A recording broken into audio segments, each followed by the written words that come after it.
estimada comunidad de la Universidad Pedagógica Nacional. Me presento ante ustedes. Soy Haroldo Aguirre Güences, titular de la Unidad 171 de la Universidad Pedagógica Nacional en el estado de Morelos. A partir del semestre enero-junio de 2021, tuvimos la iniciativa de contactar a diferentes personalidades nacionales e internacionales de los ámbitos de la política educativa y de la academia. Los invitamos para que nos dictaran conferencias magistrales sobre sus áreas de expertise y nuestra comunidad educativa ha dialogado con todos ellos en estos eventos virtuales. En estos 6 ciclos de conferencias hemos tenido la participación de subsecretarios de educación de los diferentes niveles, académicos de universidades nacionales e internacionales y especialistas de organismos multinacionales, así como de organizaciones de la sociedad civil. Todos ellos han enriquecido la construcción del conocimiento que llevamos a cabo desde nuestras aulas. En el marco del 45 aniversario de nuestra Universidad Pedagógica Nacional, hemos sido invitados para que se retransmitan algunas de las conferencias que hemos tenido en estos ciclos. En esta serie de retransmisiones veremos las conferencias de las siguientes personalidades. El doctor Marx Arriaga, director de materiales educativos de la Secretaría de Educación Pública. De la doctora Teresita del Niño Jesús Garduño, una gran amiga y especialista en pedagogía y amiga de la UPN. El doctor Jorge Torres Santomé, profesor de la Universidad de La Coruña, en España. La doctora Silvia Esmérquez, vicerrectora de la Universidad Iberoamericana. La maestra Carmen Campero, compañera nuestra de la Universidad Pedagógica Nacional y miembro de la Red de Educación para Personas Jóvenes y Adultas EDGAR. La maestra Nélida Céspedes Rosell, presidenta del Consejo de Educación Popular de América Latina y el Caribe, y de la doctora Gaby Fujimoto, especialista en educación inicial ante organismos como la ONU, la OEA, la UNICEF, entre otros. Les invitamos a todas y todos ustedes para que vean estas retransmisiones y que disfruten de esta celebración académica que hemos tenido en esta unidad 171 y que ahora hacemos partícipe a toda la comunidad de la querida Universidad Pedagógica Nacional, en el marco del 45 aniversario de su fundación.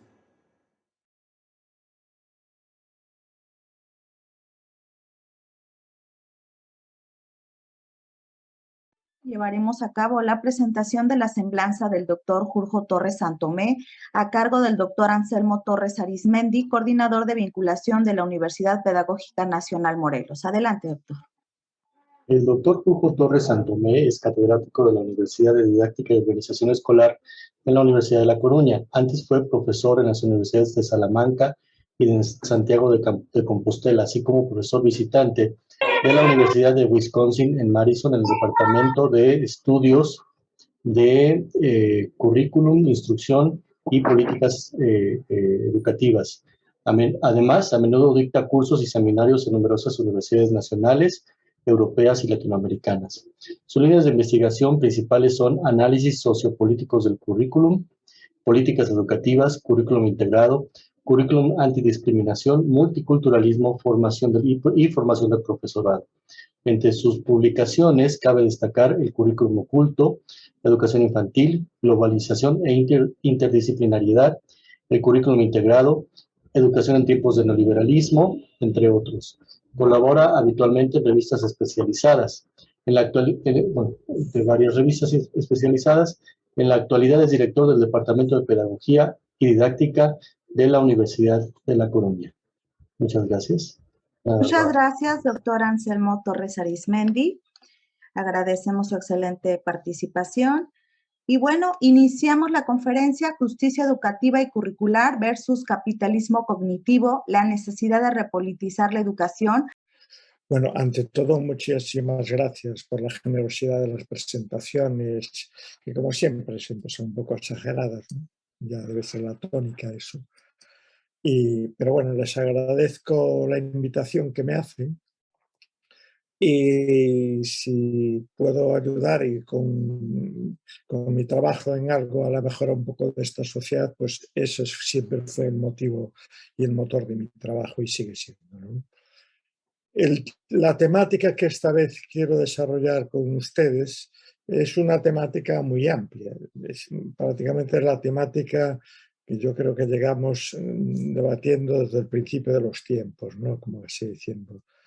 Porque ya Aristóteles hablaba de la importancia de la educación, aunque bueno, omitía a la mitad del género humano, a las mujeres y a los esclavos, que no los consideraba seres humanos como tal, ciudadanos y ciudadanas. Pero él mismo decía, ¿no?, que la diferencia que había entre la especie humana y otras especies animales no humanas era que nosotros debatíamos en común y podíamos, o por lo menos podíamos debatir en común sobre lo justo y lo injusto, los modos justos e injustos de organizar nuestra sociedad y, por lo tanto, de educar incluso a esa ciudadanía, etcétera. Y así, desde ahí, cogen ustedes, hacen un repaso por toda la historia de la filosofía y se van a encontrar pues, con personajes famosos en la Ilustración como Kant, que nos va a decir que, mira, lo que es el ser humano es el resultado de la educación que recibió. Llegamos en este siglo XXI, que ya llevamos 2 décadas de él, que ya tenemos algo de experiencia en este siglo, y yo creo que podemos decir que prácticamente toda la ciudadanía, todas las administraciones políticas, todas las organizaciones, etcétera, todo el mundo tiene un poco la certeza ya de que la educación, la ciencia y las tecnologías son indispensables para vivir en este planeta. Ahí, en esos 3 campos, y especialmente a través de la educación, es donde podemos encontrar la solución a todos los problemas de la humanidad, ¿no? En eso estamos todo el mundo de acuerdo, por lo menos a nivel de esa formulación. Cuando maticemos ya empiezan los desacuerdos, pero por lo menos en eso, en la importancia de la educación, todo el mundo coincide. Pero incluso a mí me sirve para repensar lo que estamos haciendo y para ver en qué medida la educación está haciendo lo que debe ser o no podemos estar hablando tan fácilmente de educación, sino incluso hasta de deseducación o de adoctrinamientos o de manipulaciones intelectuales, etc.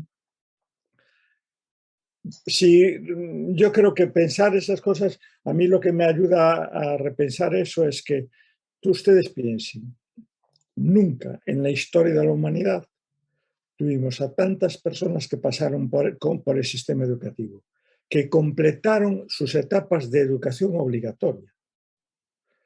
Y con éxito, por lo tanto, porque la completaron. Nunca tuvimos a tanta gente con titulaciones universitarias. Nunca tuvimos a la gente con tantas posibilidades y con tantísimo acceso a la información y a la cultura en general, ¿no? En algunos países, por ejemplo el mío, yo creo que nadie puede hablar ya de que tenemos bolsas del analfabetismo.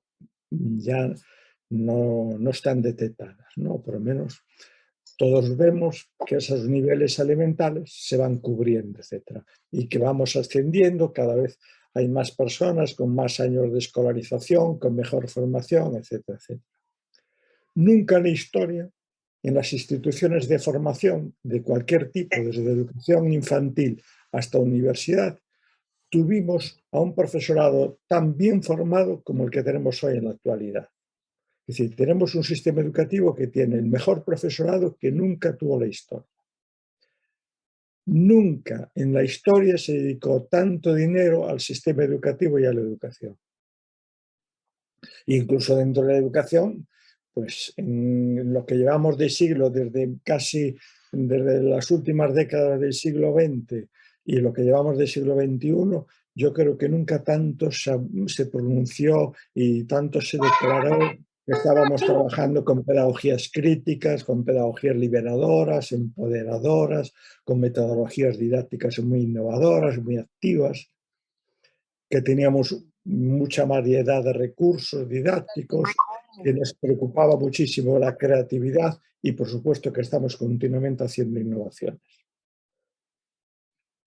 Con ese telón así de fondo, con ese tipo de panorama de fondo, uno diría, pues, oye, la sociedad mejoró, ¿eh? Tenemos una sociedad cada vez más justa, más colaboradora, donde somos cada vez mejores seres humanos. Pero cuando uno cambia de campo y se pasa del campo de la educación y mira el campo de la economía, las demás esferas sociales, lo que nos están diciendo es: nunca la desigualdad de oportunidades fue tan grande como en la actualidad. Nunca el reparto de la riqueza fue tan injusto como está siendo ahora. Como incluso los que más tienen son un número que va creciendo muy poquito, pero los que menos tienen no hace más que engrandecerse día a día. Es decir, hablar de que vivimos en una sociedad justo hoy, bueno, es bastante cínico, por así decir. Yo creo que no se lo cree nadie, etc. Entonces decíamos, pero si la solución estaba en la educación, ¿qué es lo que está pasando? Claro, incluso hasta el modelo de sociedad al que aspirábamos, este lenguaje que veníamos construyendo en las últimas décadas, pues todo el mundo ya hablaba de que vivíamos en sociedades democráticas. Bueno, en algún país todavía esa palabra no la pueden pronunciar claramente, pero más o menos yo creo que en la mayoría de los países del planeta, o por lo menos en el planeta más desarrollado en el que nos movemos nosotros, todo el mundo está hablando o cree que vivimos en una sociedad democrática. Una sociedad democrática significa que es una sociedad donde reina la igualdad de oportunidades. No puede existir una sociedad democrática sobre una desigualdad de oportunidades. Y por lo tanto, si esa sociedad es democrática y luchamos y trabajamos desde un mínimo de igualdad de oportunidades, ¿cómo tiene que ser la educación de las nuevas generaciones que viven en esa y que van, y sobre todo que se van a desarrollar en esa sociedad democrática para mejorarla, etcétera, y pulirla mejor? Pues por supuesto tiene que ser una educación también democrática y una educación inclusiva, donde todo el mundo esté presente y tenga acceso a ella y no sufra discriminación ni por clase social, ni por sexo, ni por capacidades cognitivas, ni por capacidades físicas, ni por nacionalidad, ni por creencias religiosas, por nada. Todo el mundo nos consideramos iguales, aunque seamos diferentes, lógicamente, pero siempre dentro de ese estatus que ya marcaron y dejaron claro las declaraciones de derechos humanos de la igualdad de los ciudadanos y ciudadanas. Pero claro, esa educación democrática es para una sociedad que es democrática, y por lo tanto significa que el resto de esferas que hay en esa sociedad también contribuyen a esa igualdad de oportunidades y a esa construcción de una sociedad democrática cada vez mejor. Es decir, las políticas públicas que se hacen desde los distintos ministerios que tiene cada gobierno son en sanidad, en economía, en cultura, en educación, en trabajo, etcétera, etcétera. Son políticas destinadas a compensar y corregir las injusticias estructurales que hay en esa sociedad y que, obviamente, si hay injusticias estructurales, quiere decir que esas injusticias están afectando a la ciudadanía que hay ahí, a las familias que viven en esa sociedad y, por supuesto, a los niños y niñas que viven en esa familia y que nosotros vamos a tener en las escuelas. Por lo tanto, cuando hablamos de justicia, es conveniente matizar mucho esa palabra, porque es una palabra ómnibus que tiene muchos matices dentro. Y yo les diría, ustedes tengan en cuenta, por ejemplo, el número de ministerios que hay en su gobierno, o en el mío, etc. Entonces hay un Ministerio de Justicia, un Ministerio de Ciencia, un Ministerio de Cultura, de Economía, de Trabajo, etcétera, etcétera. Bueno, eso significa que si esos gobiernos, cada uno de esos ministerios funciona bien, está aplicando un tipo de y está poniendo en acción y desarrollando un tipo de justicia. Justicia jurídica, justicia económica, justicia sanitaria, justicia religiosa, justicia digital, justicia científica, justicia cultural, justicia social, etc. Así cada uno de esos ministerios. Y además, también, por supuesto, en lo que a nosotros nos toca más directamente, la justicia educativa. Justicia educativa que yo siempre propongo aquí matizarla un poco más y diferenciar como dos grandes bloques. La justicia educativa y otra sería la justicia curricular, ¿no? Esas dos dimensiones que iremos viendo a lo largo de esta intervención. Pero claro, para hablar de justicia, y por supuesto injusticia, porque si hablamos de justicia es que hay también injusticias, y por lo tanto una mala organización, una mala política en cualquiera de esas esferas genera injusticias culturales, jurídicas, legales, sanitarias, económicas, laborales, etcétera, etcétera, y injusticias también educativas. Por lo tanto, si asumimos y tenemos tan claro que queremos vivir, o incluso ya damos por supuesto que vivimos en una sociedad democrática, yo creo que hay que plantearse una cosa. Oiga, ¿qué significa? ¿Qué es una sociedad democrática? Porque yo creo que en la sociedad de hoy estamos utilizando palabras cargadísimas de significado, que costó muchísimo tiempo, años, luchas. Pues vemos cómo se están manipulando y vaciando el significado. Las pronunciamos, pero bueno, hasta las sociedades más autoritarias dicen que son democráticas también. Entonces, la cuestión es tener claro qué es una sociedad democrática y, por lo tanto, qué tipo de personas viven en una sociedad democrática. Que en una sociedad democrática ya hablamos de ciudadanos y ciudadanas. Ciudadanas y ciudadanas son seres que tienen unos derechos y unas condiciones de igualdad, ¿no? Y de derecho a participar, etcétera, etcétera, desde el momento del nacimiento, ¿no? Y que participan en esa sociedad. Y por lo tanto, ¿qué obligaciones conllevan esas cosas? Quiero decir, eso que nos lleva a que es imprescindible pensar y no dar ya por sabido, que yo creo que es lo que se está pasando, a mí me parece que nos pasa muy habitualmente, ¿no? Que hablamos de educación, todo se resuelve con educación, las claves de todo están en la educación. Pero claro, la cuestión es qué tipo de educación, ¿no?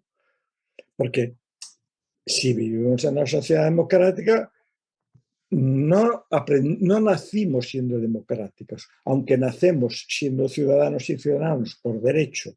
Así nos lo dice en la Constitución, que desde el momento de nuestro nacimiento en un país somos ciudadanos y ciudadanas de ese país, no de los otros, ¿no? Que ahí vemos cómo ese nacionalismo todavía es muy excluyente, totalmente excluyente para quien no es nacional de ese país. Entonces, nos dice que somos ciudadanos y ciudadanas desde el momento del nacimiento, pero el hecho de serlo no significa que nazcamos desde el momento de nacer preparados para ser ciudadanos y ciudadanas.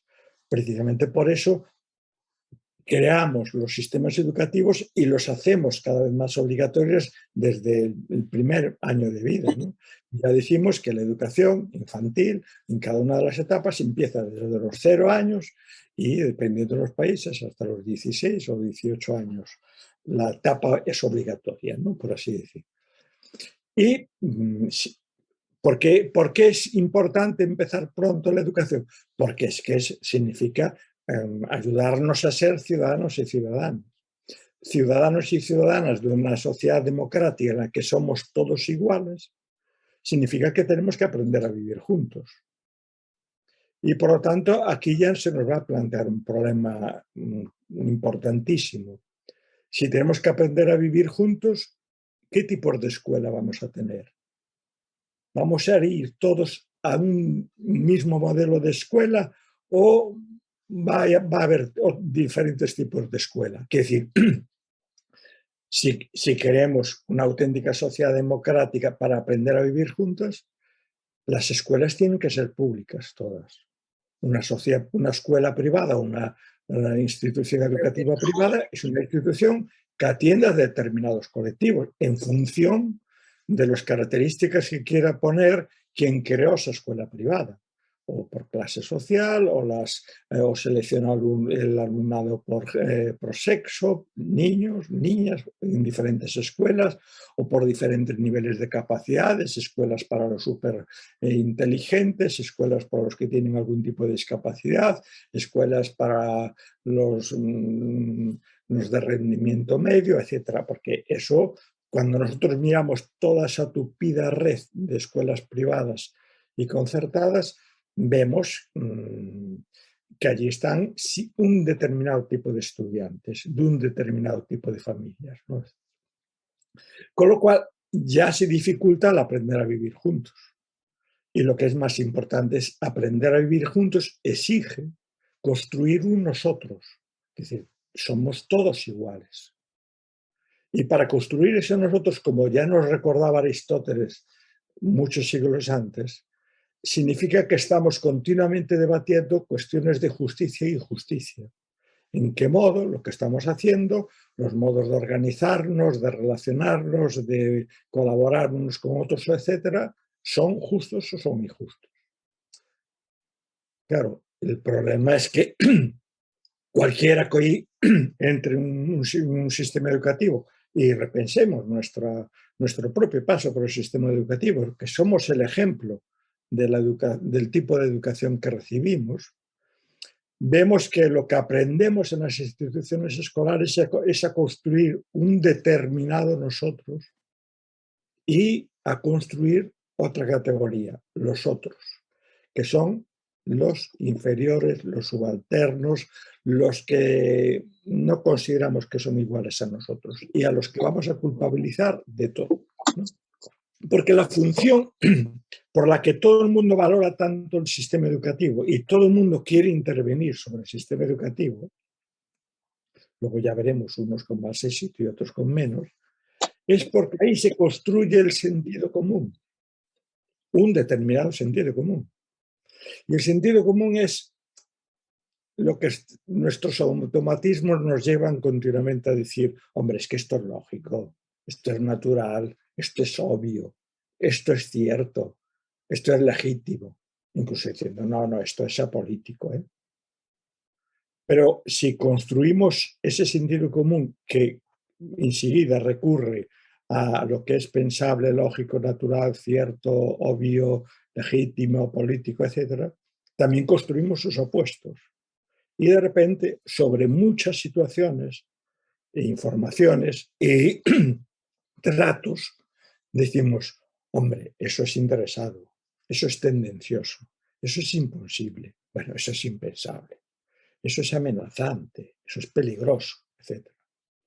E incluso lo bueno que tiene es que ese sentido común está tan seguro de lo que es lógico, cierto, natural y obvio, que cuando aparece algo que es diferente, enseguida dice que es peligroso, amenazante, o está politizado, etc. Y ya no debate más, porque diciendo, mira, es tan obvio también de que eso es amenazante, que es peligroso, que ya no necesitamos debatir. O sea, ya no establecemos un diálogo para ver si quién tiene claro ese concepto. Lo que tenemos que también tener claro, y solemos tener claro, pero a nivel de fórmulas, que yo llamo fórmulas un tanto vacíos, porque todo el mundo estamos tan de acuerdo, pero luego cuando vamos a la realidad concreta de cada sitio para ver eso, cómo se hace realidad, es donde vemos que hay cosas que fallan, ¿no? Porque claro, un sistema educativo para una sociedad democrática, una sociedad inclusiva, una sociedad justa, significa que tiene que educar primero ciudadanos y ciudadanas. Ciudadanos y ciudadanas son personas que se ven como iguales y sobre todo que se ven como corresponsables unas de otras. Personas cultas, personas informadas para comprender el mundo en el que están viviendo, personas activas que sepan participar en la construcción de ese mundo. democráticas, personas justas, críticas, virtuosas, personas inclusivas y personas muy optimistas en ver que cualquier problema se puede solventar. Tenemos que solventarlo, ¿no? Lo que pasa, lo que vimos ahora con las vacunas. Nadie dijo, es que es imposible encontrar una vacuna contra el COVID. No, todo el mundo dijo sí, sí, y ya no recurrimos a rezar a los dioses para que nos curaran o nos quitaran estas plagas de aquí, sino que recurrimos a la ciencia. Digo, oiga, pónganse ustedes a trabajar y busquen una vacuna. Y se consiguió. Y se pudo conseguir mucho antes sin andar compitiendo un determinado tipo de conocimiento por a ver quién llegaba antes a la vacuna y por lo tanto quién la ponía en comercio, la comercializaba y se hacía inmensamente rico comercializándolo. Si en vez de ser eso nos pusiéramos todas las comunidades científicas a trabajar en colaboración unas con otras, el problema se resolvería. Quiere decir que ese optimismo en determinados campos es claro, pero en otros campos ya veremos, ya no lo vamos a ser tantos y veremos por qué. Entonces, todo el sistema educativo tiene que ser para educar a ese tipo de personas. Y educando a ese tipo de personas nos exige que desde el primer momento y durante todo ese proceso educativo, una finalidad que tenemos que trabajar desde el profesorado es nunca perder de vista que nosotros tenemos que dotar de confianza al alumnado en sus capacidades y posibilidades. Hacerle ver que es posible, que es capaz. Porque claro, desde que los sistemas educativos obligaron a todo el mundo a una escolaridad obligatoria, demasiados estudiantes entran todavía en los sistemas educativos y rápidamente incluso hasta el profesorado les va abriendo puertas de salida.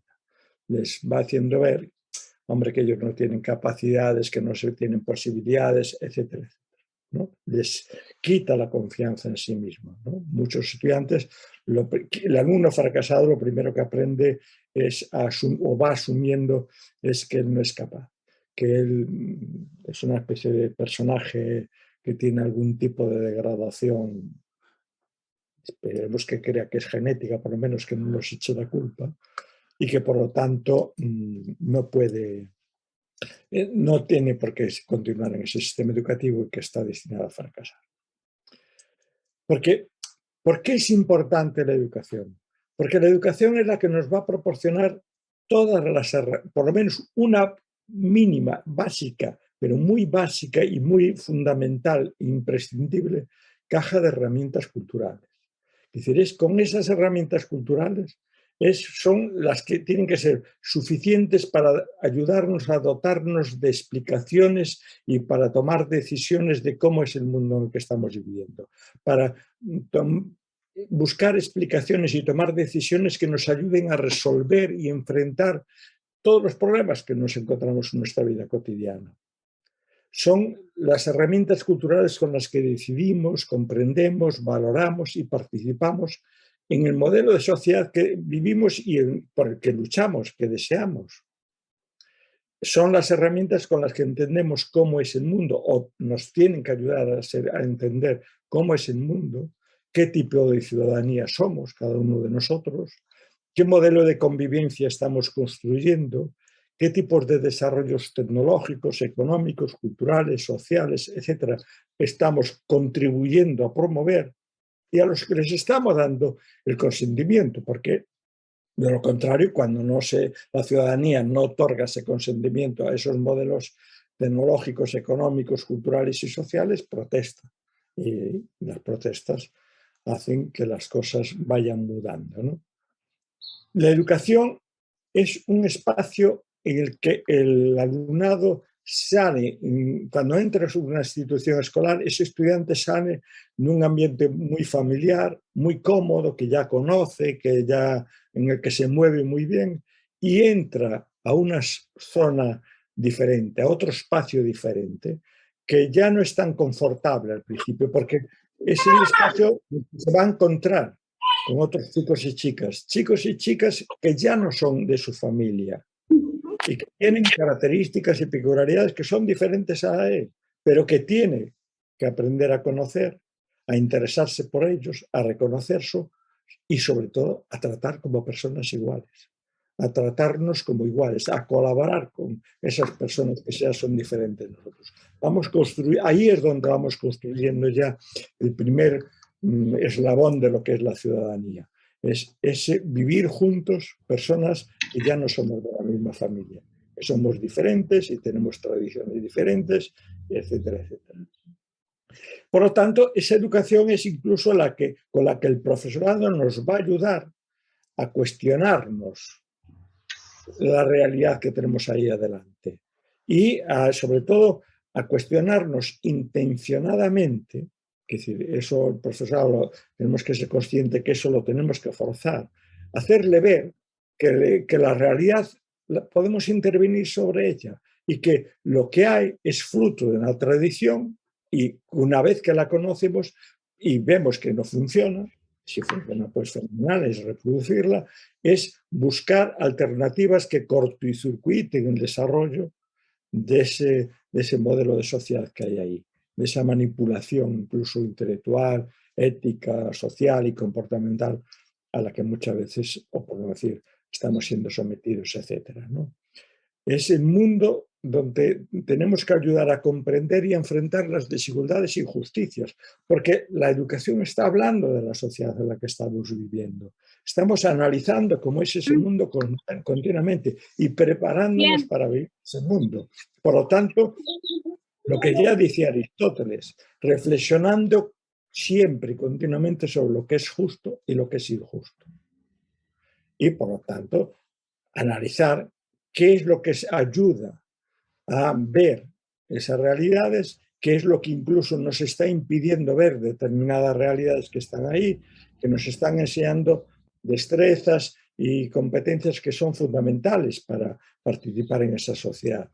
Atender, la escucha, el diálogo, la participación, la colaboración, el apoyo mutuo, el reconocimiento y valoración de los otros, etcétera, etcétera. Si eso es la gran filosofía así de lo que es educar, cuando nosotros decimos vamos a hablar de una educación justa, yo les decía, conviene, o por lo menos a mí me funciona, diferenciar por un lado lo que es la justicia educativa y lo que es la justicia curricular. La justicia educativa es todo lo que envuelve y condiciona lo que va a ser la vida en las instituciones escolares, en las aulas. Todo lo que envuelve y condiciona los diferentes procesos de enseñanza y aprendizaje con los que y con los que tratamos de educar, ¿no? Es decir, la justicia educativa atiende a las políticas vigentes, es decir, qué es lo que hacen, por ejemplo, los gobiernos, los ministerios de educación, qué política, qué legislan para hacer que ese sistema educativo sea cada vez más justo, cómo garantizan el acceso de todos a la educación, cómo garantizan la mayor duración posible de la escolarización de esa sociedad, de todos los chicos y chicas que hay ahí, cómo garantizan la vida en esos centros y en esas aulas, ¿no? Es decir, por lo tanto, lo que envuelve a todo eso, además de esos marcos políticos, están cómo son las dotaciones y las instalaciones escolares, qué tipo de profesorado, con qué tipo de profesorado estamos dotando esos centros, con qué tipo de formación, con qué tipo de modelos de actualización de esa profesionalidad, qué otros profesionales ponemos a trabajar en los sistemas educativos, qué tipos de redes tenemos para escolarizar al alumnado, públicas o incluso apoyamos cada vez más, como hacen algunos gobiernos, las redes privadas y las redes privadas concertadas, que son privadas pero con dinero público, etc., ¿no?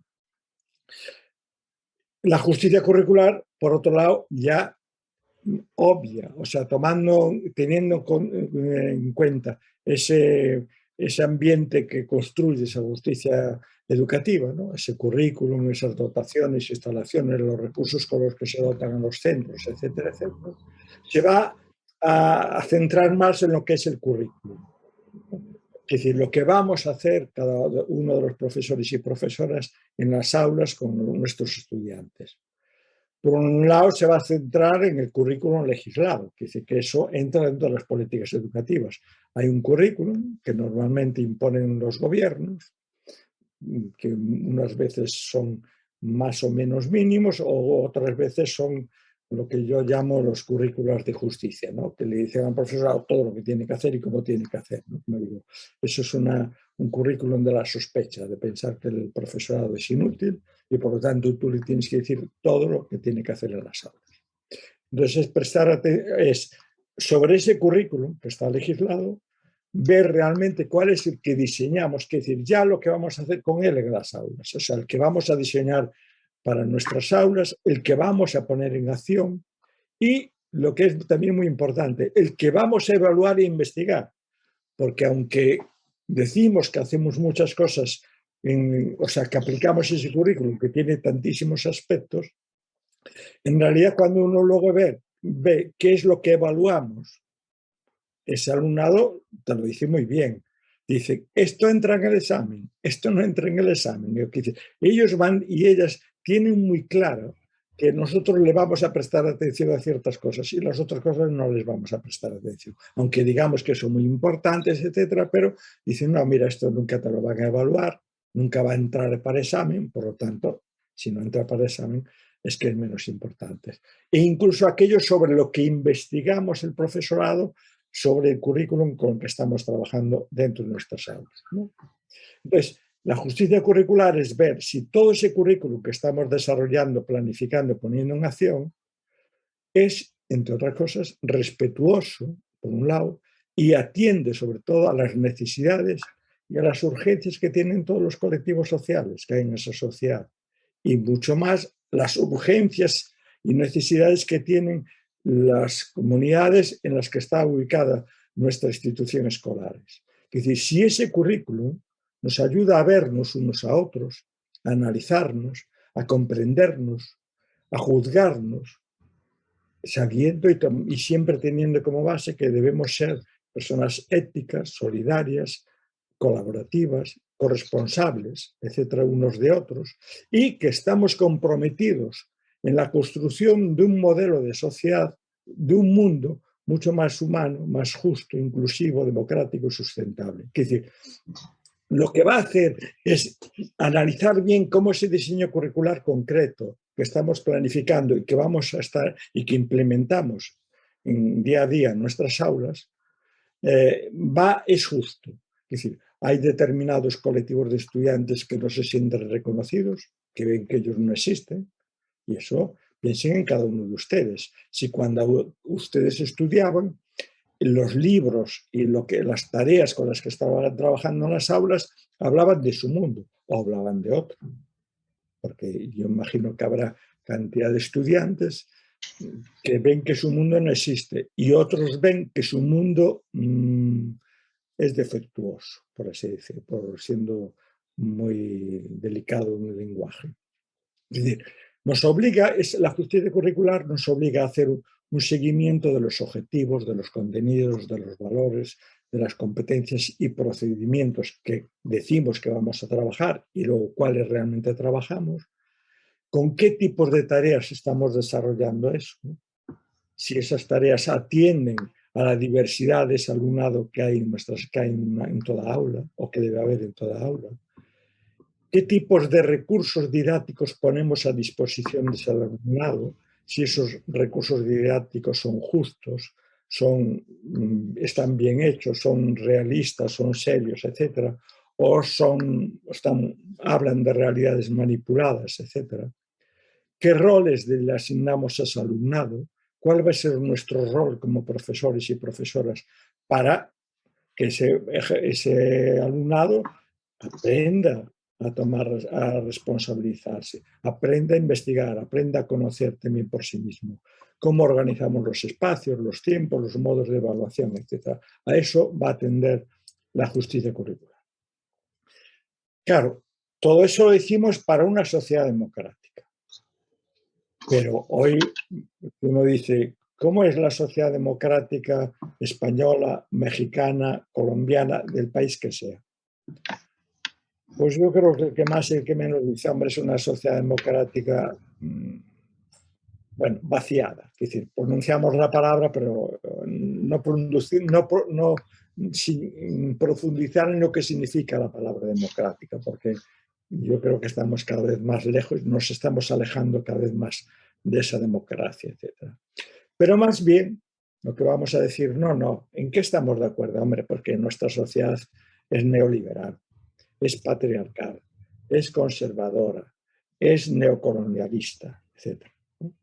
Sobre todo en los países, en nuestros países, en mi país en concreto, y a lo mejor dentro del interior de ustedes con respecto a las comunidades originarias, ¿no? Porque claro, es muy fácil hablar, es decir, el neocolonialismo significa que determinadas culturas y realidades nos relacionamos con ella de una forma totalmente desigual, súper injusta. Entonces, ese modelo yo creo que vamos viéndolo tal.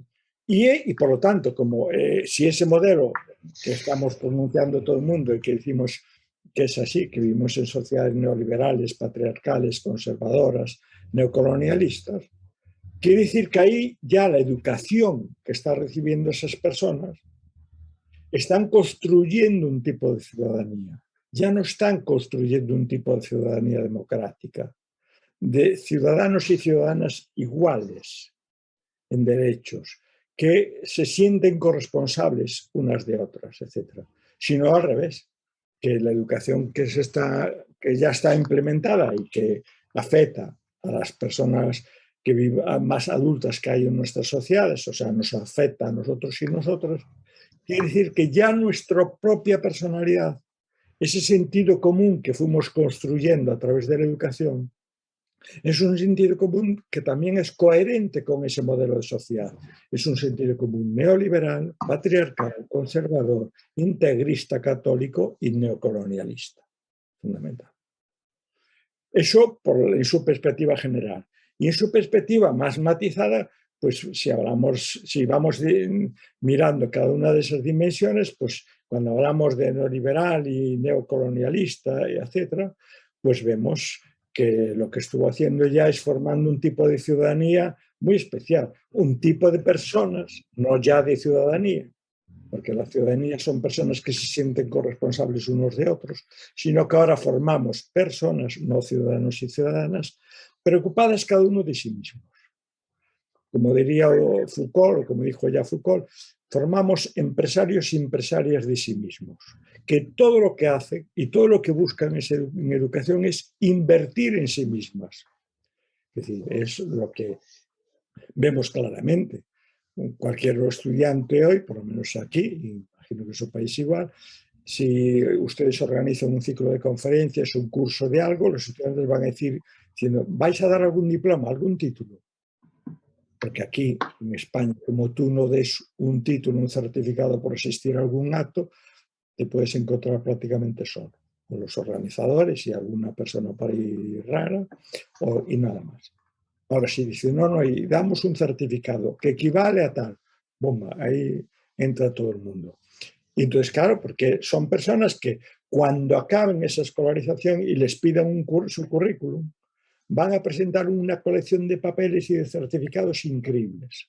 Y con eso pretenden, otra cosa es que lo consiguen, que van a quedar muy lejos de eso.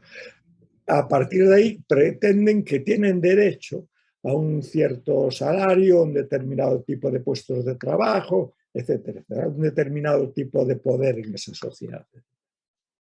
Eso significa las personas empresariales de sí mismas, que invierten en sí mismos, ¿no? Son los seres que se guían, todo lo analizan con valores y vínculos mercantiles. Y son personas que están continuamente en constante competición y comparación. Porque claro, ese currículum esas cantidades de certificados que vas acumulando son para comparar con los de otros que pretenden aspirar a tu puesto de trabajo. Entonces, claro,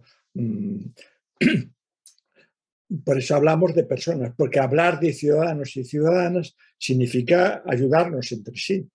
Y si yo busco solo mi interés propio, o como se dice en lenguaje vulgar, ser el mejor, no me puedes pedir que yo sea el mejor y que encima colabore y coopere con mis compañeros y compañeras. Eso es imposible. Porque ser el mejor significa que tú eres el que triunfas y los demás fracasan. Es decir, es el fracaso de los demás lo que te garantiza a ti, lo que te otorga el título de que tú eres el mejor. Entonces, imagínense un sistema educativo que le dice a los estudiantes, tienes que ser el mejor. Pues ahora ustedes no le pidan que colabore, que ayude a sus compañeros y compañeras, etc. Al revés, le niego toda clase de ayuda porque en la medida que ellos fracasen yo tendré éxito. Es decir, están compitiendo continuamente, quieren el mejor expediente, las mejores notas, una décima más que los otros para pretender acceder así al mercado laboral. Que luego creen que acceden así, pero luego a lo mejor influye más de quién eres amigo, de quién eres amiga, cuál es tu familia, etcétera, etcétera. Por supuesto que ya asume una concepción despolitizada de la vida porque no le van a enseñar a pensar y a analizar y a estar continuamente tomando en consideración cuestiones de justicia e injusticia. Si tú todo lo que haces, estudias, trabajas, analizas si es justo o injusto, de qué forma va a ser justo o injusto, pues estás cayendo en una concepción despolitizada de la vida. Tú no estás mirando eso cómo afecta a ese aprender a vivir juntos, a ese ser ciudadanos y ciudadanas, a ese nosotros inclusivo y donde todos somos iguales. Al revés, la concepción despolitizada nos dice que ni de broma, que cada uno es fruto del esfuerzo que hizo y los demás, los que tienen menor currículum que tú, que no son los mejores, es porque son peores que tú. Una palabra. Por lo tanto, son personalidades autoritarias, porque al no debatir sobre las cuestiones de justicia e injusticia, se van a creer cualquier cosa. No tienen elementos para juzgar lo que están haciendo y la importancia de lo que estudian y trabajan y cómo trabajan, etc. Es decir, el ser humano neoliberal es un ser que instrumentaliza a todas las personas. A todas las personas está mirando que me aporta, ¿no? Incluso están las relaciones de amistad. Busca relaciones de amistad que le hagan, que le abran el día de mañana que le ayuden. ¿No? Entonces, eso significa instrumentalizar a todas las personas. Estás mirando, y eso es el motor muchas veces de la educación privada. La educación privada dice, es que aquí viene esta clase social, los hijos e hijas de estas familias. Y por lo tanto, los que no son de esas familias dicen, hombre, pues yo quiero que mi hijo y mi hija entre ahí, a ver si se hace amigo de esos que son los ricos, los poderosos, los que tienen poder, y el día de mañana le ayudan un poquito a mi hijo, ¿no? Entonces eso se ve muchas veces, es cómo funciona mucho ese sistema educativo y ese es el éxito muchas veces de los colegios privados, cómo seleccionan, porque ya no es la mentira que les cuentan a las familias, ¿no? Que venden a las familias o del curso social, dicen que las familias elijan centro. No, mire, hasta donde yo sé, en todas las sociedades, son los centros los que eligen el tipo de familias que quieren. Es decir, quieren un tipo de familias y por lo tanto de estudiantes que les garanticen el éxito y que no les exijan demasiadas cosas. Por lo tanto, si uno mira en los colegios esos privados donde van las clases sociales más altas, ¿qué cantidad hay de personas con algún grado de discapacidad? Pues es muy fácil que digan ninguno. ¿Qué cantidad hay de personas de etnias o de las clases sociales más populares o de las minorías y de los diferentes pueblos étnicos que hay en su país, por ejemplo? Verán que prácticamente ninguno. Cada uno de esos están en escuelas donde están solo los de ese grupo, etc., ¿no? Entonces, esa educación que estamos recibiendo ya está formando esas personas empresarias de sí mismos y sí mismas, esos seres neoliberales. Y, por lo tanto, es un tipo de educación que incluso ya no está, que como les decía, no está educando ciudadanía, está educando clientes. Y los clientes, hay muchas categorías dentro de la clientela. Y es en función, pues, del capital cultural y económico de las familias o, por decirlo así de una forma más simplista, de las tarjetas de crédito que tengas. ¿no? Es como cuando uno va en un avión, un tren, etcétera. Los clientes de primera clase, los de business o los de clase popular o de clase 4. Pues mira, en función de eso, tú entras en un determinado tipo de espacio y tienes acceso a unas determinadas cosas y no a otras, ¿no? Entonces nos movemos fuera ya del concepto de ciudadanía y estamos educando clientela, ¿no? Seres que funcionan y reciben un tipo de educación y de trato, etcétera, de acuerdo al capital económico que tengan, o en el caso de los niños y niñas, al capital económico y cultural de las familias a las que pertenezcan, etcétera. Por lo tanto, ustedes piensen cómo este sistema educativo en todos los países en las últimas 3, 4 décadas hubo una palabra y un eslogan y un tipo de obligación que nos metieron en el sistema educativo, que es que teníamos que trabajar en nuestro alumnado la cultura del emprendimiento. Pero claro, también ahí nos manipularon la palabra, porque a mí me parece muy bien que desarrollemos pero el emprendimiento, pero el emprendimiento puede ser de tipo capitalista o puede ser de tipo más comunitario. El emprendimiento capitalista es lo que hace siempre los grandes empresarios, ¿no? Esos que formamos y que ahora queremos ya que cada estudiante sea empresario y empresario. Y por lo tanto tenemos que ayudarle a emprender. Pero el emprendimiento capitalista es qué tipo de negocio podemos montar para hacernos muy ricos. Quienes montan esos negocios. ¿Qué tipo de negocio podemos montar que podamos ver que produciendo, fabricando tal cosa, bueno, podemos luego instrumentalizarlo con buenas campañas de publicidad para que las personas sepan que si no tienen un coche de esa marca o un reloj de la marca X o lo que sea, pues van a ser muy injustos, van a ser muy infelices, ¿no? Entonces es lo que hace la publicidad.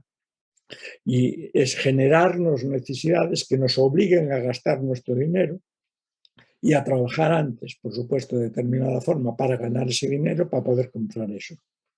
Es decir, el ser humano económico y el ser humano consumista, ¿no? Es decir, es ganar mucho dinero para poder consumir más, porque si no hubiera sociedad de consumo, ¿para qué querías el dinero si no lo puedes consumir, etcétera? Entonces, es generalizar esa cultura del emprendimiento capitalista y no el emprendimiento comunitario, que sería la ciudadanía, sería el fruto de una educación cívica para ciudadanos y ciudadanas que analizan la vida que tienen en común de sus sociedades y comunidad y buscan cómo resolver los problemas que hay en esa sociedad. Emprenden actividades para resolver los problemas que hay en esa comunidad, pero ya no en beneficio propio, sino en beneficio comunitario de todas las personas que vivimos en esa sociedad. No para hacernos ricos unos, no, esa función no es el emprendimiento comunitario, ¿no? Eso se mueve por la generosidad y por las necesidades que tiene el considerarnos como seres iguales, no seres desiguales, etc. Por lo tanto, claro, todo este modelo que está transformando el sistema educativo en un mercado. Ustedes piensen, hablar de educación privada significa que tienes que ganar determinado dinero para poder pagar la escolarización de tus hijos e hijas. Y ahí, pues, los hay de muchas clases, etcétera, pero siempre pagando. Claro, la escuela pública, ¿qué queda? Pues está quedando para las clases sociales más desfavorecidas, porque los otros rápidamente les están convenciendo que en ese tipo de institución de redes privadas se da una mejor educación, cosa que no hay forma de demostrar. Porque hablar de la educación, si es buena o mala, significa tomar en consideración todas las dimensiones y no solo algunas, etcétera, como se hace ahí, etcétera. Con esto que estamos viendo ya, mira, que las instituciones escolares, en el momento actual, son instituciones destinadas a distribuir el conocimiento, a valorar ese conocimiento, lo que es el conocimiento que merece la pena y lo que no, a legitimar qué conocimiento es el más legítimo, el más necesario y más urgente, y a jerarquizar. Pero a jerarquizar conocimientos y saberes, jerarquizar valores, jerarquizar procedimientos y competencias. Por eso, las instituciones escolares, los sistemas educativos, cada vez están más vigilados por los poderes económicos. Es decir, no es una cosa que le interesa a las familias, al profesorado. No, no, no. Hay muchos más interesados. Y esos grandes poderes hegemónicos son los más interesados en ver qué tipo de educación se está impartiendo en el sistema educativo. Es decir, al servicio de que qué estamos haciendo en las aulas, ¿no? Entonces, ustedes miren en los últimos años cómo cada vez hay más poderes y más organismos que no son de educación mirando y diciéndonos qué hacemos y qué debemos hacer.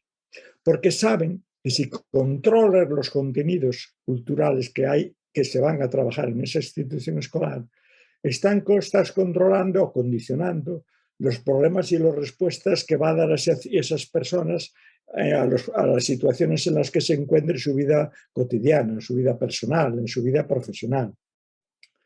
Si controlas los contenidos, estás limitando las capacidades y las posibilidades de analizar, de pensar y de decidir lo que es justo y lo que es injusto en una sociedad. Por lo tanto, controlar hacia qué tipo de sociedad queremos conformar. Y, por supuesto, si controlas los contenidos culturales, vas a facilitar la manipulación y la instrumentalización del conocimiento. Por ejemplo, para crear un conocimiento que sea comercializable, como son esas vacunas que construyen los laboratorios para hacerse ricos, aprovechándose de una urgencia que hay en esa sociedad, etc. No para resolver un problema comunitario y hacerlo de una forma en plan emprendimiento comunitario. O para la militarización. Ustedes piensen en este momento, por ejemplo, que tenemos ahora, bueno, hay muchas guerras en activo en este momento, pero bueno, la que nos está ocupando todos los medios de comunicación, al menos en Europa, es lo que es la guerra de Ucrania, etc. Y ahí están viendo ustedes como el gobierno de Ucrania está todo el día pidiéndonos al resto de países del mundo que le enviemos más armas. Claro, y cuando tú ves qué tipos de armas hay ahí, qué tipo de armamento ahí se está trabajando, etc., uno dice, ¿qué cantidad de ingenieros e ingenieras están trabajando para construir ese tipo de material, para diseñar esas armas tan mortíferas, esas bombas tan mortíferas? Y ahí no están los fracasados escolares. Quien construye todo eso y participa en ese diseño de esa industria militar son las personas que están teniendo más éxito en el sistema educativo. Pero son éxito en el sistema educativo, o sea, con un tipo de educación que es esa educación neoliberal. Y no es una educación cívica, una educación para que se educar a ciudadanos y ciudadanas. Y ahora ustedes tampoco pierdan de vista que esa sociedad neoliberal, neocolonialista, patriarcal, etc., en este momento también está siendo una sociedad cada vez más postfascista. Es decir, los movimientos postfascistas están surgiendo en todo el mundo, en toda Europa. En Europa ya están en una cantidad enorme de gobiernos y funcionando allí. Y en algunos hasta gobiernan, ya son los que ocupan, son los que dirigen la política de ese país, etc. Y en Latinoamérica, pues lo saben ustedes también muy bien. Ese postfascismo que es una amalgama de autoritarismo, de chauvinismo, chauvinismo nacionalista, ¿no? Son los que dicen, no, primero nosotros y luego los demás. De conservadurismo, de sexismo, totalmente, de xenofobia, de islamofobia, de desprecio de toda clase de pluralismo, ¿no? Y no hacen más que crecer, etc.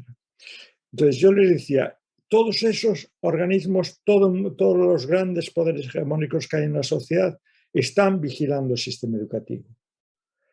No solo el sistema educativo, están controlando la información que circula en esa sociedad. Porque piensen ustedes, los medios de comunicación, la programación de los medios de comunicación, tanto la televisiva como de los periódicos, como de las revistas, etcétera, etcétera. ¿Quiénes son sus propietarios? ¿A quién qué tipos de información nos están facilitando y cuál nos están negando y cuál nos están manipulando. Pues bueno, yo creo que cualquiera de ustedes, cuando escucha hablar de una cadena de televisión o un periódico, una revista, etcétera, normalmente ya sospecha o trata de averiguar, mira, esto, ¿a quiénes son sus propietarios? Porque sabes que a partir de ahí te van a manipular la información.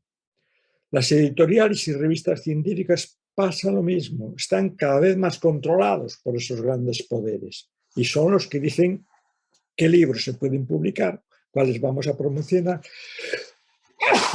perdón, y cuáles no, ¿no? Entonces todos vamos viendo eso, como hay personas que acceden muy fácilmente a un tipo de mercado, a todos los grandes medios de comunicación, y otros que no pueden acceder, que no les van a dejar acceder. Internet, todos los portales de información, las redes sociales, cada vez están más controlados.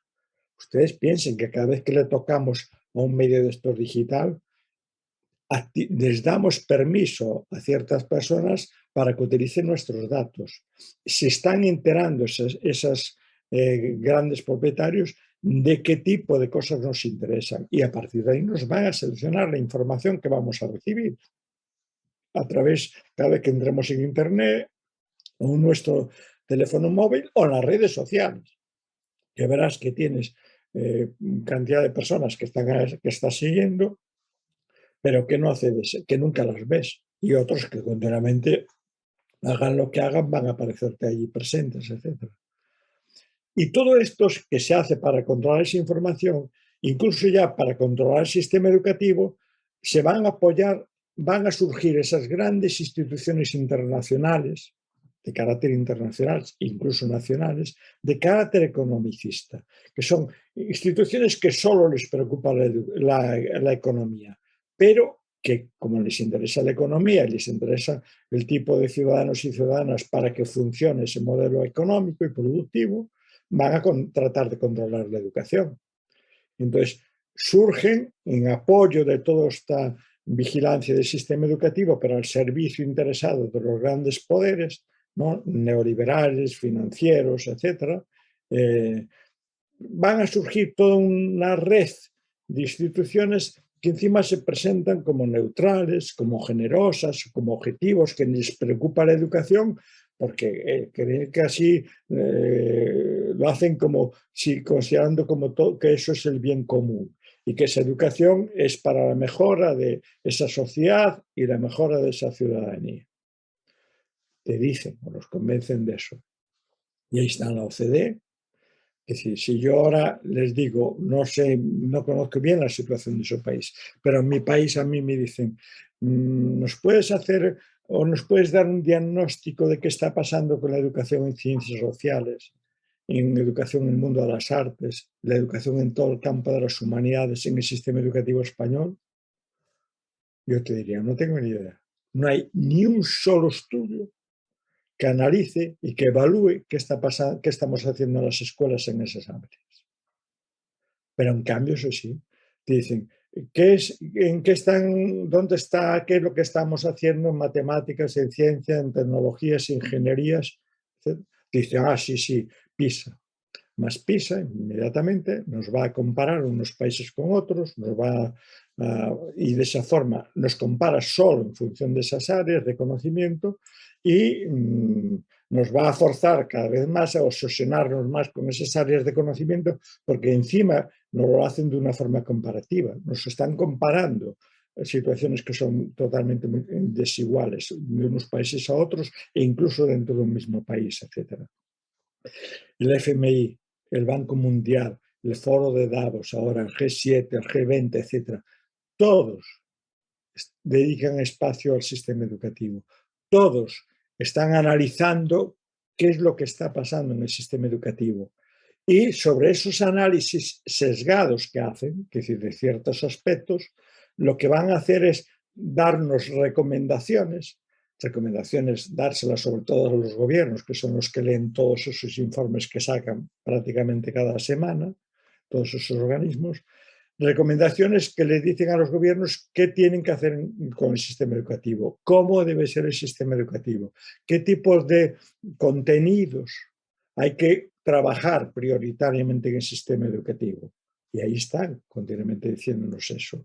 Uno mira eso y va viendo eso, que quienes tienen voz para hablar de educación son organismos como la OCDE, cuya E no es de educación, es Organización para la Cooperación y el Desarrollo Económico, el Fondo Monetario Internacional, el Banco Mundial, que si los préstamos que hacen ponen condiciones que nos ocultan a la ciudadanía para que los gobiernos les dicen, cuidado, y en educación tienes que hacer esto y esto. Dicen, no, pero yo les pido un préstamo para otras cosas, para hacer puentes. Digo, ya, para haga puentes, pero con ese préstamo, cuidado, no atienda, no invierto o invierte solo en este tipo de educación, etc.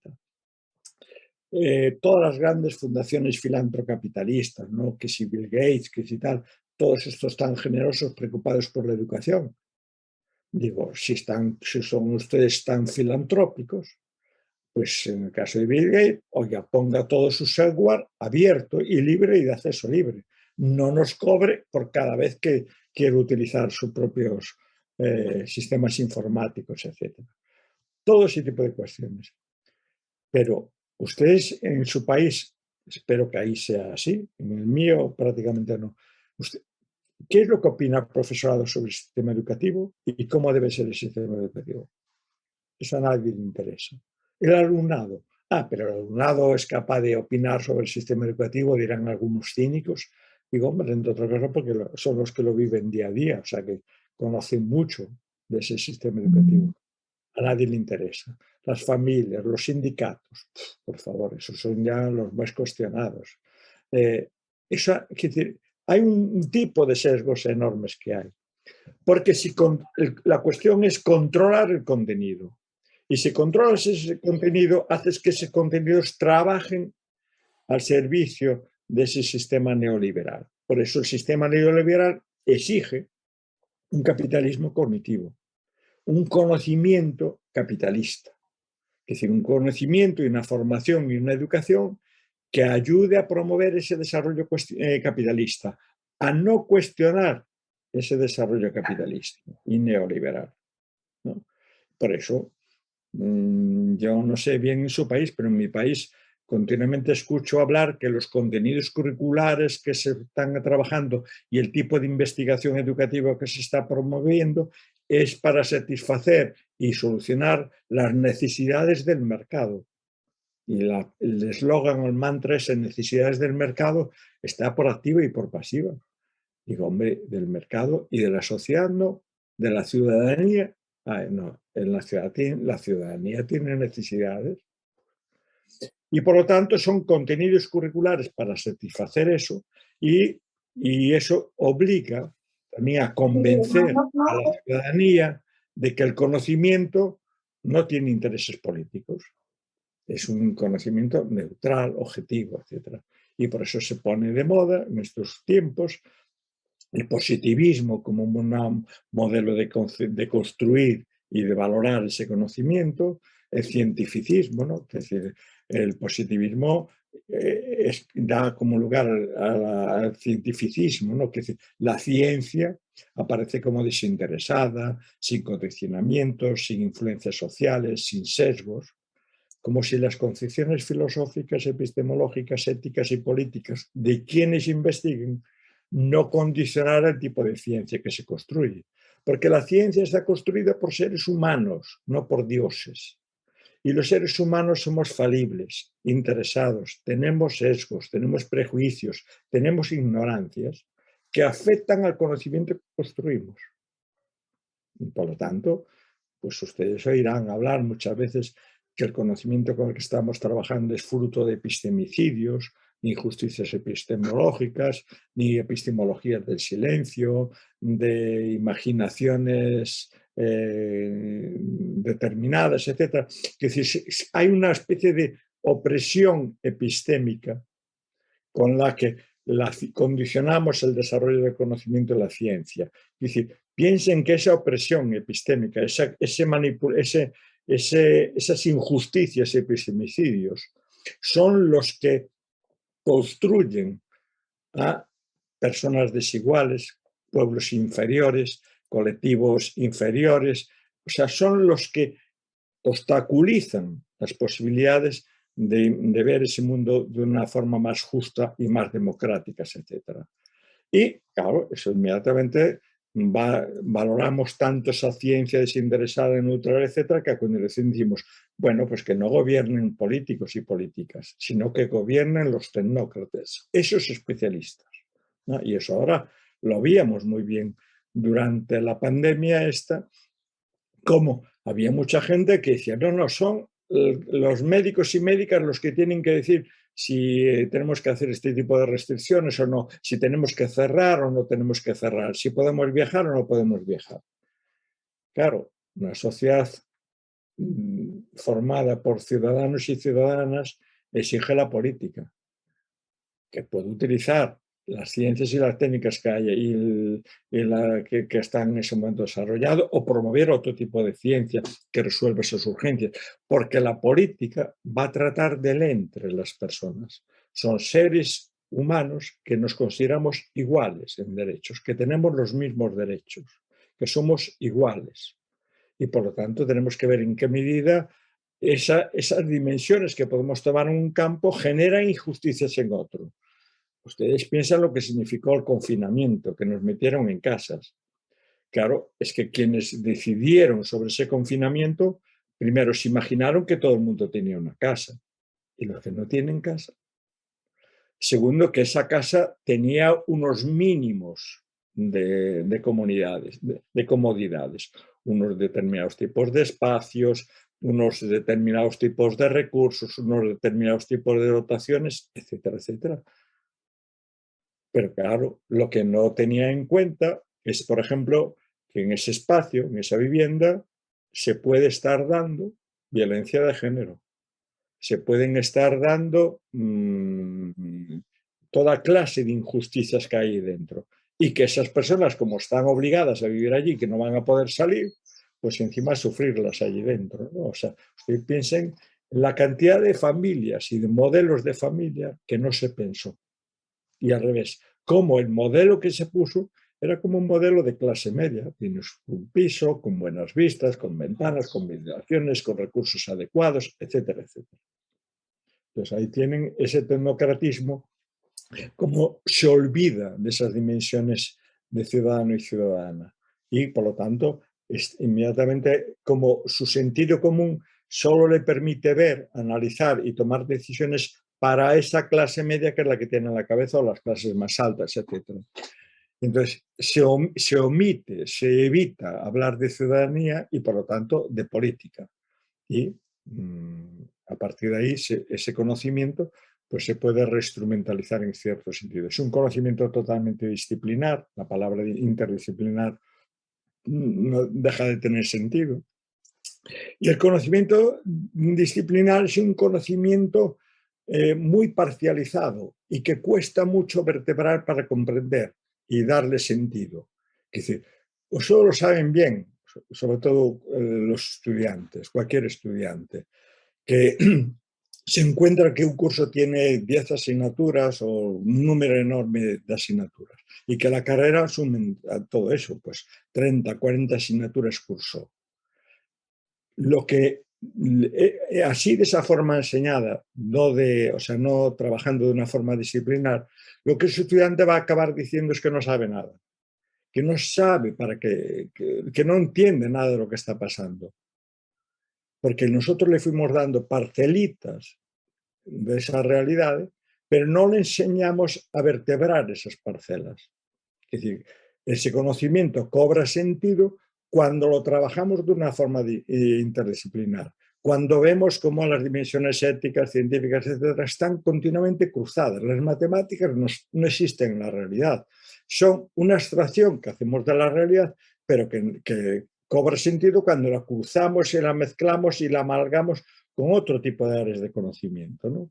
Es decir, porque si el conocimiento disciplinar está basado en, como diciendo, en qué tipos de conocimiento, de informaciones y de conocimientos y competencias necesita este alumnado. Se la vamos a dar. Pero en vez de una cosa es la abstracción, cómo decidimos eso, y otra cosa es la forma como vamos a trabajar ese conocimiento para que eso aparezca de una forma más interdisciplinar y, por lo tanto, de una forma más integrada, para que vea que la realidad no está disciplinada, por así decir. En cambio, el conocimiento, la formación disciplinar lo que hace es disciplinarte de la mente. Yo suelo poner siempre así un ejemplo muy práctico, y es las relaciones de amistades que ustedes tienen, si no son solo de educación, que a lo mejor ya cayeron en la perversión de que todas sus amistades son de carreras de educación, pero si en su círculo de amistades hay personas que estudiaron medicina, otros que estudiaron economía, otras que estudiaron psicología, otras que no estudiaron, otras que estudiaron educación, etc., verán como muchas veces cuando analizan lo que pasa y proponen soluciones a los problemas que hay en la realidad, alguien nos va a decir, hombre, es como tú eres psicólogo, todo se resuelve con la psicología. Hombre, tú como eres economista, te crees que la economía es la clave de todo y con eso se resuelve todo. Y tú como eres, por supuesto, de educación, la educación es la clave de todo. Es decir, cada uno de nosotros da una mirada sesgada de esa realidad.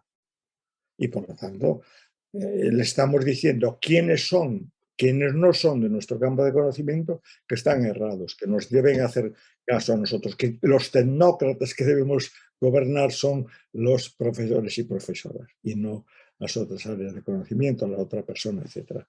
Es decir, ese capitalismo cognitivo también va a privatizar mucho el acceso a la información y a la educación. Piensen que vivimos en una sociedad del conocimiento y de la información, pero no de la información general, porque todas las sociedades siempre fueron de la información. Todas las sociedades a lo largo de la historia valoraron la información. En este momento se valora la información que genera dinero, que genera riqueza. Es decir, Bill Gates es muy rico, o el de Amazon, Bezos, es muy rico porque posee un tipo de conocimiento que le da mucho jugo y que los demás vamos a necesitar. Pues, no son personas que tengan grandes fincas y por eso sean los más ricos. No, porque ganan mucho dinero con el conocimiento privatizado que ellos tienen y que no van a hacer público. Por eso yo digo, si Bill Gates es tan generoso, oiga, primero comparta sus saberes, sus tecnologías con todo el mundo, hágalas gratuitas y no nos privatice ese conocimiento y solo utilice dinero para invertir en educación, pero en la educación que usted desea. Porque las fundaciones filantrocapitalistas, como es Bill Gates, le dicen que dan dinero para el sistema educativo, pero para invertir en determinado tipo de educación, no en otro tipo de educación más democrática y más decidida por esas comunidades, etcétera, teniendo en cuenta a todas esas comunidades. Es decir, ese capitalismo cognitivo necesita también una deseducación en determinadas áreas. Es decir, si yo necesito construir esa sociedad de capitalismo cognitivo, yo no puedo favorecer en el sistema educativo un conocimiento, unos valores y unas competencias que ayuden a conformar una ciudadanía crítica, reflexiva, informada, solidaria, democrática y optimista. Es contrario a eso. Y si utilizo esas palabras, las puedo utilizar, pero como palabras, como se puede decir, palabras comadreja, ¿no? Es decir, la comadreja es ese animalito que coge los huevos de las otras aves, los vacía sin que se note. Y claro, a partir de ese momento, ese huevo deja de ser un huevo. Tiene la forma de huevo, pero no es huevo. Lo que hay dentro ya no tiene ese contenido. Igual aquí, todos somos críticos, reflexivos, informados, solidarios, democráticos, pero sin saber lo que eso conlleva y sin ver cómo eso lo ponemos en funcionamiento o no. Es decir, el neoliberalismo no puede sobrevivir sin el capitalismo cognitivo, sin una manipulación y una instrumentalización de los sistemas educativos. Si los sistemas educativos no fueran instrumentalizados por ellos, el neoliberalismo no sería posible. ¿Por qué? Porque toda la ciudadanía vería las injusticias que genera ese modelo productivo. Pero esos grandes poderes neoliberales son los que van a hacer esas evaluaciones, van a proponer eso y van a controlar los medios de comunicación. Ustedes piensen, Los libros de texto que hay o los libros didácticos que utiliza su alumnado en las aulas y que ustedes utilizaron a lo largo de todos los años de escolarización. Yo no sé en su país bien, porque no sé que hay unos que los produce el Estado, pero no sé bien, bueno, sí conozco algo y sé de alguna vez que hasta lo sacaron con grandes errores, etc. Pero en España fundamentalmente son como 5 grupos mercantiles los que lo están sacando. Uno que es el grupo SM, que a lo mejor también me suena a ustedes, que los propietarios son una organización católica religiosa que son los hermanos marianistas. El grupo EDB son los grupos salesianos. El grupo de Vives son los hermanos maristas. El grupo Santillana es una fundación ahora finlandesa, que es la Fundación Sanoma Learning, y el grupo Anaya es otra multinacional. Todos estos controlan la información que hay en los libros. Y ustedes verán que los libros de texto, pues hay determinados contenidos que no van a aparecer. Y los que aparecen van a aparecer muy sesgados. Mire, yo llevo casi 30 y tantos años, 40 años casi, analizando continuamente con mi grupo de investigación libros escolares que utiliza el alumnado en todas las etapas de educación obligatoria. Y desde finales de los 80 construir una escala que lo único que hace es que cada vez se hace mayor, porque nosotros mismos vamos viendo como nuestro propio sentido común que íbamos construyendo, que iba construyendo el sistema educativo, nos impedía ver determinadas realidades que estaban ahí. Y lo tengo publicado en bastantes trabajos, pero en cada trabajo aparecen, en función de los años, cada vez novedades. Y aparecen las novedades en el mundo de las voces ausentes, que son lo que no nos dábamos cuenta ni que estaban ausentes, porque ya no eran ni pensables por nuestro sentido común. Y esas voces presentes y ausentes, ustedes piensen, en los libros de texto que hay que utiliza su alumnado. Yo les puedo casi garantizar, haciendo de adivino, con perdón, así, de que solo aparecen el mundo masculino, aparecen las personas adultas entendidas en edad de trabajar, ¿no? Es decir, no las jubiladas, las personas sanas, personas heterosexuales, familias heterosexuales, profesiones de prestigio. Aparece el mundo de la ciudad, urbano, pero el de centro de las ciudades. Aparecen las naciones y estados poderosos, aparecen las personas de raza blanca, aparece el primer mundo occidental, aparecen todo lo que tiene que ver con la religión católica y las visiones antropocéntricas, ¿no? Y van a estar ausentes el mundo femenino. Y alguien dice, a mí me suelen decir, hombre, es que ahora ya hay cada vez más atención, se le presta al mundo femenino y aparecen más mujeres ahí. Yo digo, mira, la realidad femenina estará presente en esa cultura escolar, en esos libros de texto, cuando ahí se reflexione y se analice, y el alumnado pueda reflexionar y ver en qué es discriminada la mujer todavía en el siglo XXI. Y yo les diría, busquen la historia y las aportaciones de las mujeres, a ver qué encuentran. Busquen cómo se habla del trabajo doméstico o del segundo turno, y cómo ese trabajo doméstico es femenino. Cómo se habla de la maternidad y el cuidado de las hijas e hijos y no aparece la paternidad.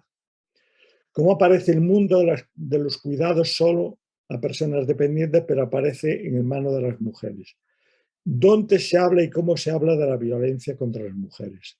¿Dónde se habla de la precarización laboral de las mujeres? ¿Dónde se habla del techo de cristal en el ámbito profesional de las mujeres?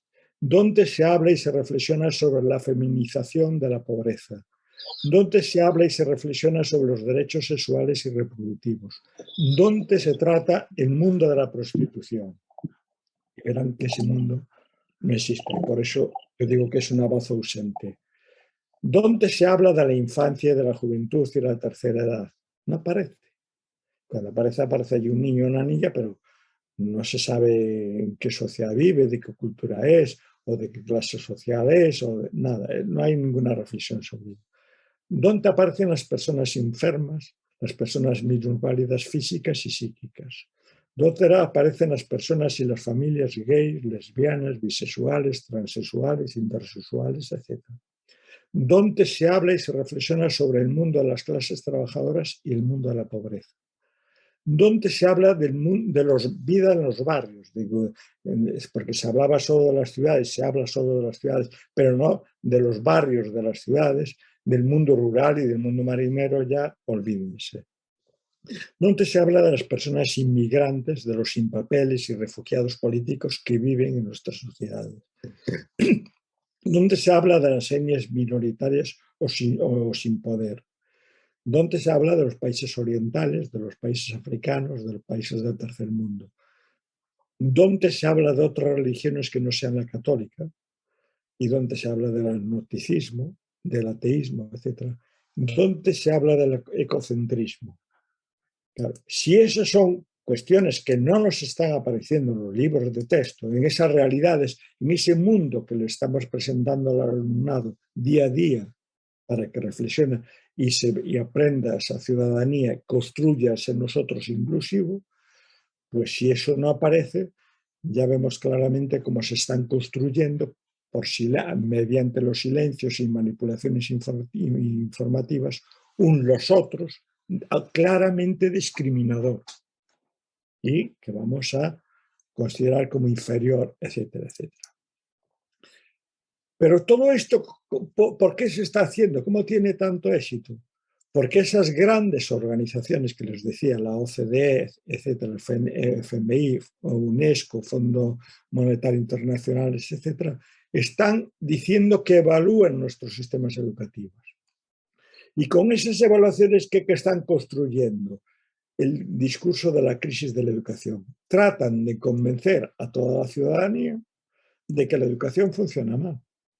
Y ustedes verán que continuamente escuchan en todos los medios de comunicación, periódicamente sobre todo, y mucho más cuando se aproximan o se publica alguna de esas resultados de esas evaluaciones, que los sistemas educativos que tenemos son muy malos, estamos en crisis. Continuamente, yo nunca escucho decir, hombre, tenemos unos buenos sistemas educativos, ni de broma, siempre son malos. Nunca nos dicen qué es lo que tenemos de bueno, siempre nos sacan lo malo, pero diciendo, pero alguna cosa estaremos haciendo bien. Yo no conozco ningún informe que nos diga qué es lo que estamos haciendo bien en el sistema educativo, más bien todo lo contrario.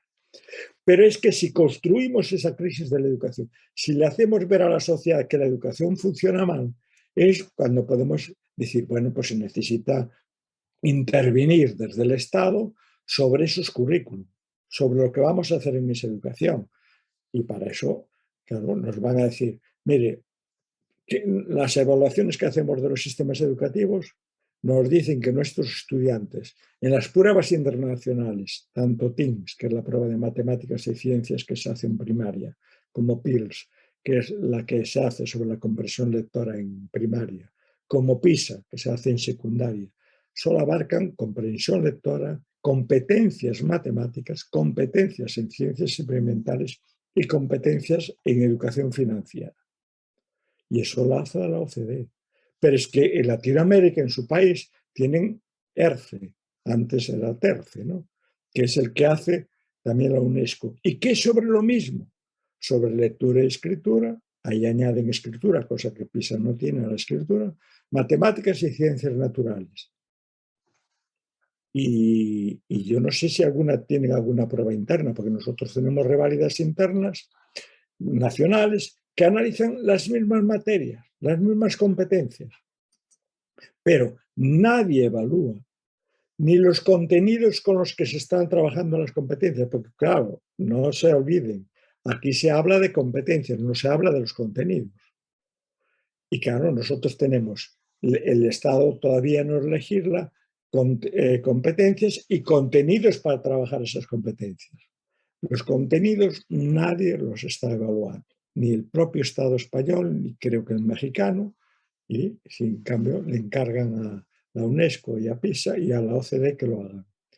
Nadie evalúa las capacidades de debate, la capacidad de comunicación, las diferentes materias que existen en el currículo, las artes, en su música, danza, pintura, escultura, cine, cómic, la literatura, la historia, la geografía, la sociología, la economía, la filosofía, la moral y la ética, la educación física. Nadie está evaluando eso. La educación afectivo-sexual, nadie evalúa eso. La educación para la ciudadanía, la convivencia el conocimiento y la práctica de los derechos humanos. Nadie evalúa nada de eso, etcétera, etcétera. Por lo tanto, claro, si nadie evalúa esto, el implícito que se puede formar más o menos es que, bueno, más o menos esto funciona bien. Y lo que funciona mal es lo otro. Y por lo tanto significa más horas, más atención y más recursos a matemáticas, ciencias y tecnologías, etc. ¿Qué se recorta? Todo el mundo de las ciencias sociales, las humanidades y las artes. Son los grandes áreas de conocimiento que nos ayudan a descentrarnos intelectualmente, que nos ayudan a mirar más allá de nosotros mismos, de nuestras propias preocupaciones personales, para pensar en esa ciudadanía, entre esa ciudadanía, para pensar social, política, efectiva y afectivamente cómo es esa sociedad. Son las únicas salas en las que vamos a desarrollar la empatía, en las que vamos a aprender a pensar y a ponernos en lugar de los otros. Las otras áreas no reflexionan sobre eso. Construyen un conocimiento que tú no estás analizando en qué medida va a ser justo, qué peligros tiene la aplicación de determinado conocimiento, etcétera, etcétera, ¿no? Pues producen un tipo de sesgos que ayudan a construir un conocimiento que se dirija solo a satisfacer esas necesidades del mercado, pero no a satisfacer las necesidades de la ciudadanía, no a construir un conocimiento que permita construir una sociedad más democrática, más justa, más inclusiva, etcétera, etcétera. Ese conocimiento no se va a trabajar porque es el que está en esas áreas de las ciencias sociales, humanidades y las artes. Y ese otro conocimiento de STATE, que decimos ahora, que es el acrónimo que ya nos pusieron tan de moda, de las ciencias, las tecnologías, las ingenierías y las matemáticas, es un mundo que es importante, pero que cobra sentido, lo podemos utilizar para construir una sociedad democrática o para construir una sociedad neoliberal y patriarcal y de todo tipo. ¿En qué medida? En la medida en que apliquemos una educación interdisciplinar, que este conocimiento, estas áreas de conocimiento científicas y tecnológicas, las pongamos en relación y las trabajemos conjuntamente con esas dimensiones sociales, humanísticas y artísticas. Eso es lo que se llamaba, hasta hace muy poco tiempo, la educación integral, que ahora es una palabra que ya incluso apenas se utiliza, pero la educación integral es: vamos a desarrollar todas las facetas del ser humano, porque los seres humanos actuamos de esa forma más interdisciplinaria, con ese conocimiento en su versión más integrada. Porque si solo atendemos a una serie de dimensiones, es muy fácil que manipulemos ese conocimiento, que ese conocimiento lo pongamos al servicio de la construcción de determinado tipo de conocimientos que necesita esa sociedad neoliberal, que necesita ese capitalismo neoliberal y ese capitalismo financiero, ¿no? Y que necesita esa cuarta revolución industrial. En el anterior Foro Económico Mundial de Davos, se le dijo en los informes que se hacían de educación, se le dijo a los gobiernos que lo importante, lo prioritario, lo más urgente era que llevar a que los sistemas educativos priorizaran y trabajaran intensamente la robótica, las nanotecnologías, la inteligencia artificial, Internet de las cosas, biotecnologías, edición genética, almacenamiento de energía, vehículos autónomos y drones, impresoras 3D, etcétera, etcétera, en esa dimensión, que son las tecnologías que necesita esa cuarta revolución industrial. No se habla para nada de unas ciencias sociales, de una ética que ayuda a ver la justicia o injusticia en el tipo de desarrollos que vamos a aplicar y en el tipo de aplicaciones que vamos a utilizar con ese conocimiento. Porque claro, piensen, los grandes negocios, eso a lo que le estamos diciendo al alumnado: mira, tú quieres hacer unos estudios que tengan salidas profesionales. Son todos los estudios que se dirigen a la biopsico y lo que es el capitalismo cognitivo. El biocapitalismo, el psicocapitalismo, o sea, esas psicologías que ahora se están desarrollando positivas capitalistas, y el tecnocapitalismo. Son las áreas, los conocimientos y destrezas que necesitamos para hacer negocios con el mundo de la salud, con el mundo de la alimentación, con el mundo del armamento, con las tecnologías digitales, nucleares, con los satélites y tecnologías de vigilancia, la construcción, etc. Todas las otras dimensiones se consideran como secundarias, ¿no? Por lo tanto, hablar de educación democrática quedó ya muy lejos, como estamos viendo. Estamos hablando de una educación totalmente sesgada, neoliberal, pero no democrática. Porque democratizar la educación significa politizar la educación. ¿Qué significa politizar? En el sentido verdadero y válido de las palabras, no en el sentido sesgado que nos intenta meter algunos. Politizar es poner a las personas en el centro. La política, desde Aristóteles para adelante, Platón, etc., es lo que obliga a poner a las personas en el centro de la toma de decisiones. La política es es la ciencia que fuimos y estamos organizando para aprender y poder vivir juntos, para colaborar unos con otros, para no oprimirnos unos a otros, para no manipularnos unos a otros. Entonces, la política es poner a las personas en el centro. Democratizar la educación significa politizar esa educación, visibilizar cómo las medidas políticas, económicas, sanitarias, educativas y sociales que hay en una educación afectan a las personas y a los distintos colectivos sociales. Como hay algunas que no se ven favorecidos, ¿no? La política, dice muy bien Hannah Arendt, trata del estar juntos, de los unos con los otros atendiendo a que somos también diversos y que necesitamos estar juntos y colaborar unos con otros, etc. Por lo tanto, no podemos confundir politizar con adoctrinar. Adoctrinar, que es un concepto muy religioso, era educar bajo los mandatos que nos daban las divinidades y que por lo tanto nosotros teníamos que considerar que eran ciertos, etc. La politización no es eso. Politizar es poner a las personas en el centro y ese poner a las personas en el centro son personas iguales que debaten continuamente, que juzgan y colaboran continuamente sobre la justicia, las dimensiones de justicia e injusticia de todo aquello con lo que estamos tratando. El adoctrinar es transmitir de manera autoritaria, incluso podemos decir coactiva, transmitir información, ideas, ideales, tanto políticos como religiosos, como sanitarios, como educativos, etcétera, etcétera. Adoctrinar es lo que se hizo muchas veces ahora con las fake news y todo eso, decir que las vacunas generaban no sé qué cosas, y bueno, toda esa manipulación que nos fueron metiendo y que nos están metiendo continuamente por ahí, ¿no? Una sociedad no democrática o con sociedades vaciadas es la consecuencia de una educación que no es democrática, con una educación que a su vez fue vaciada y que no era democrática y no es democrática. Ese repolitizar la educación es apostar por una educación inclusiva. Y quiero finalizar un poco con eso porque si no ya me alargo demasiado. Esa educación inclusiva es concebir la educación como un proyecto político, ¿no? De esas personas en el centro. Pero ese proyecto político que responde a tres grandes problemas que hoy tenemos en nuestra sociedad.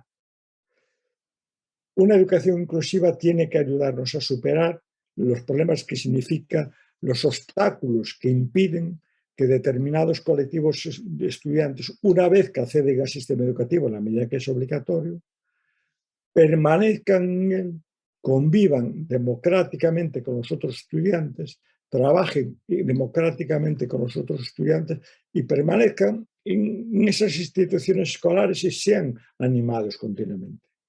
Es decir, que desaparezcan esas rampas de salida que hacen que determinados colectivos entren y estos al segundo año ya salgan fuera, estos al tercer año aún vayan aguantando, para el cuarto ya no aguantan más y van para afuera, etc.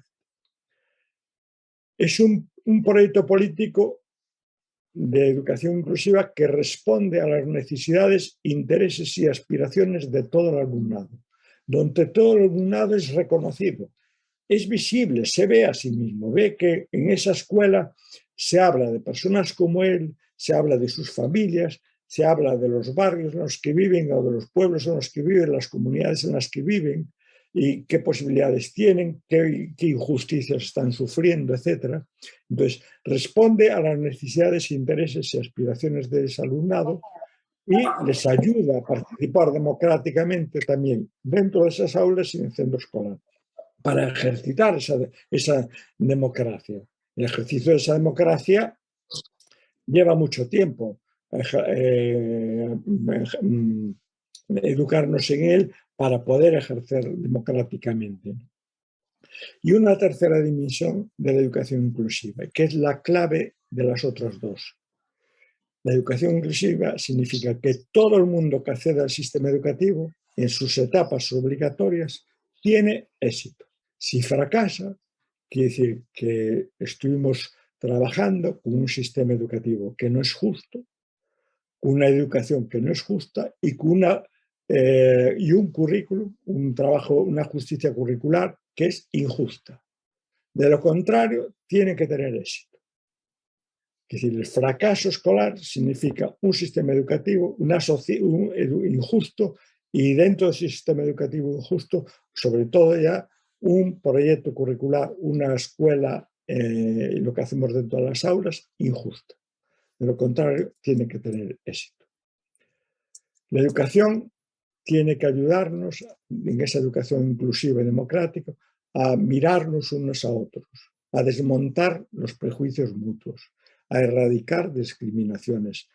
Tiene que enseñarnos a socializarnos y a convivir unos con otros, a cooperar y aprender a vivir juntos, a reconocernos y a tratarnos como iguales, sabiendo eso, que somos también diversos, pero somos iguales. Por eso decimos que es un proyecto político-cultural, ¿no? Y termino con una especie así ya de frase que resume un poco todo. Mire, educar es parte de la conformación de un ser humano utópico, un ser humano que ve el mundo como perfectible y que se siente obligado a ver y a buscar siempre un mundo de posibilidades, a ser optimista sobre las posibilidades de organizar modelos de sociedad cada vez más justos, inclusivos, sustentables y democráticos. Una sociedad justa tiene como estímulo estar integrada por personas informadas, educadas, democráticas, rebeldes sabias y no rebeldes ignorantes. Muchas gracias. Agradecemos la excelente conferencia magistral al doctor Julio Torres Santomé.